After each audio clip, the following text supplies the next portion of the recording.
Hi friends, welcome to Sai Kavi channel. இன்றைக்கி வந்து லஞ்சுக்கு நெய் சோறு வந்து பேக் பண்ண போகிறோம். சில பேர் இது ஜீரா ரைஸ்ன்னு சொல்லுவாங்க. ரொம்ப டேஸ்ட்டாக இருக்குங்க. சட்டுன்னு செஞ்சிடலாம். வாங்க எப்படி செய்யலாங்கிறது வீடியோக்குள்ளே போய் பார்க்கலாம். இப்போ வந்துட்டு நான் எண்ணெய் ஊற்றிக்கிறேன். 2 ஸ்பூன் அளவு எண்ணெய் வந்து சேர்த்துக்கலாம். அடுத்ததான் வந்து நெய் வந்துட்டு ஒரு 2 ஸ்பூன் அளவு எடுத்துக்கலாம். நெய் பிடிக்குங்கிறவங்க இன்னும் கொஞ்சம் ஜாஸ்தியாகவே சேர்த்துக்கலாம்.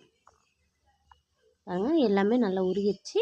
இப்போ இதில் வந்துட்டு கொஞ்சமாக சோம்பு, ஜீரகம் கொஞ்சம் ஜாஸ்தியாக சேர்த்துக்கலாம்.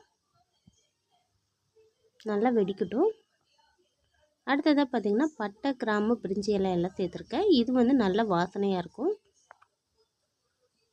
முந்திரி வந்துட்டு சேர்த்துக்கலாம்.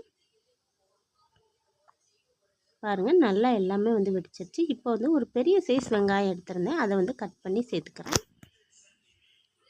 வெங்காயம் நல்லா வந்து பொன்னிறமாக வதங்கட்டும். இது மட்டும் இல்லாமல் நிறைய வீடியோஸ் வந்து என்னோடய சேனலுக்கு சப்போர்ட் பண்ணுங்கள். வெங்காயம் நல்லா வதங்கினதுக்கப்புறமா இஞ்சி பூண்டு பேஸ்ட்டு வந்து சேர்த்துக்கலாம். நான் வந்து பச்சை மிளகா வந்து 3 சேர்த்துருக்கேன். உங்களுக்கு காரத்துக்கு ஏற்ப நீங்கள் சேர்த்துக்கலாம்.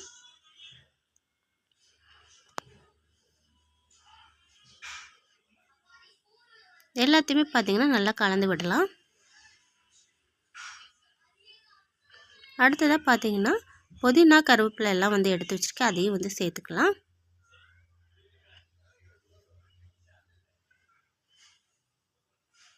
எண்ணெயில் எல்லாத்தையுமே வதக்கி விட்டுக்கலாம்.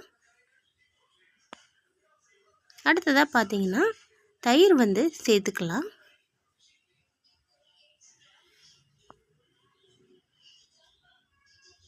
தயிர் சேர்த்து நல்லா கலந்து விட்டுக்கலாம்.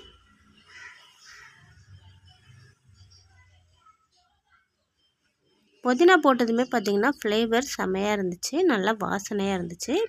அடுத்ததாக வந்து தேங்காய் பால் வந்துட்டு எடுத்து அதையும் சேர்த்துக்கலாம்.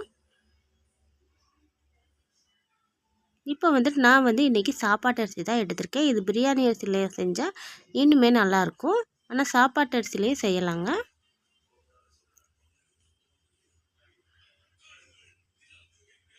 தக்காளி வந்துட்டு ஒரு அரை தக்காளி சேர்த்துருக்கேன். வேணும்னா சேர்த்துக்கலாம், இல்லை ஸ்கிப் பண்ணிக்கலாம்.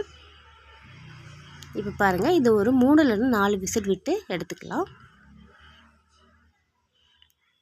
அவ்வளோதான். எவ்வளோ சிம்பிளாக வந்து ரெடி பண்ணியாச்சு பாருங்கள். இதுக்கு வந்து தயிர் பச்சடி நல்லாயிருக்கும். அதை விட பார்த்திங்கன்னா உருளைக்கிழங்கு குருமா வச்சு சாப்பிட்டா சூப்பராக இருக்குங்க.